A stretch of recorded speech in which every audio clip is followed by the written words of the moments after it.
Eyeshadow പാലറ്റിൽ നിന്ന് ഒരു shade എടുത്ത് ലിപ് ബാമായിട്ട് മിക്സ് ചെയ്ത് നമുക്ക് ലിപ്സ്റ്റിക് ആയിട്ട് തൂക്കാമെന്നാണ് പറയുന്നത്. ഞാനല്ലാതെ പിന്നെ ആരിതൊക്കെ നിങ്ങൾക്ക് പറഞ്ഞു തരാൻ. അപ്പോൾ ഇന്ന് ചന്തക്കാരിയായിട്ട് വന്നേക്കുന്ന ആ ഒരു ഹാക്ക് നിങ്ങളെ പഠിപ്പിക്കാനായിട്ടാണ്. ഞാൻ ഇപ്പോൾ ഇട്ടേക്കുന്ന ലിപ്സ്റ്റിക്ക് ഐഷാഡോ പാലറ്റിൽ നിന്ന് ക്രിയേറ്റ് ചെയ്തെടുത്താണ്. ഞാൻ അംശത്തിൻ്റെ ഷൂട്ടിന് വേണ്ടിയിട്ട് ഈ ലിപ് കോംബോ ഞാൻ ട്രൈ ചെയ്ത് നോക്കുന്നത്. ആദ്യം നമ്മൾ ലിബ് നന്നായിട്ട് ലൈൻ ചെയ്ത് കൊടുക്കുക. അതിനുശേഷം നല്ലൊരു ലിപ് ബാം നന്നായിട്ട് അപ്ലൈ ചെയ്ത് കൊടുക്കണം. എന്നിട്ട് ഏതെങ്കിലും ഒരു ഐഷാഡോ പാലറ്റ്, ഇന്ന് ഐഷാഡോ പാലറ്റ് ഒന്നുമില്ല, ഞാനിവിടെ ദി വൺ എന്ന് പറഞ്ഞിട്ടൊരു ഐഷാഡോ പാലറ്റാണ് എടുത്തേക്കുന്നത്. ഐഷാഡോ പാലറ്റിൽ നിന്ന് നിങ്ങൾക്ക് ഇഷ്ടമുള്ള ഷെയ്ഡൊക്കെ എടുത്തിട്ട് തൂക്കുക. എന്നിട്ട് നന്നായിട്ടൊന്ന് മിക്സ് ചെയ്ത് കൊടുത്തു കഴിഞ്ഞാൽ നമ്മുടെ ലിപ്സ്റ്റിക്ക് റെഡി.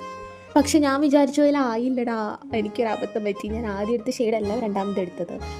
പിന്നെ ഞാനൊരു അതിൻ്റെ പുറത്തേക്ക് നല്ല തിളങ്ങി നിൽക്കുന്ന ഒരു ഷെയ്ഡും കൂടെ അപ്ലൈ ചെയ്തു. അപ്പോൾ ചത്ത പ്രേതം കണക്കിനായി. ആഹാ, എന്താ രസം, എന്താ ചീല് കാണാൻ, ചന്തക്കാരി പെണ്ണ്. അതൊക്കെ പോട്ടെ. ഞാൻ എന്നിട്ട് അത് വൈപ്പ് ചെയ്ത് കളഞ്ഞിട്ട് ആദ്യം എടുത്ത ഷെയ്ഡ് ഒന്നോടെ ഒന്ന് അപ്ലൈ ചെയ്തു. പിന്നെ നിങ്ങൾ ഈ സങ്കടപ്പെട്ടിരിക്കുമ്പോൾ എന്ത് ചെയ്താലേ നിങ്ങളുടെ മൂഡ് ചേഞ്ച് ആവുന്നത്? അതേപോലെ എനിക്കാണെങ്കിൽ കുറച്ച് റീൽസ് കാണുക, അല്ലെങ്കിൽ നല്ല ഇഷ്ടപ്പെട്ട ഭക്ഷണം കഴിക്കുക, അതൊക്കെ ചെയ്യുമ്പോൾ ഞാൻ പെട്ടെന്ന് ഓക്കെ ആവാറുണ്ട്. അപ്പോൾ നിങ്ങൾക്ക് എങ്ങനെയാണെന്ന് നിങ്ങളൊന്ന് കമൻറ്റ് ചെയ്യണേ. പിന്നെ ഈ ലുക്ക് ഇഷ്ടപ്പെട്ടെങ്കിൽ കമൻറ്റ് ബോക്സിലൊന്ന് പറയും. ബൈ.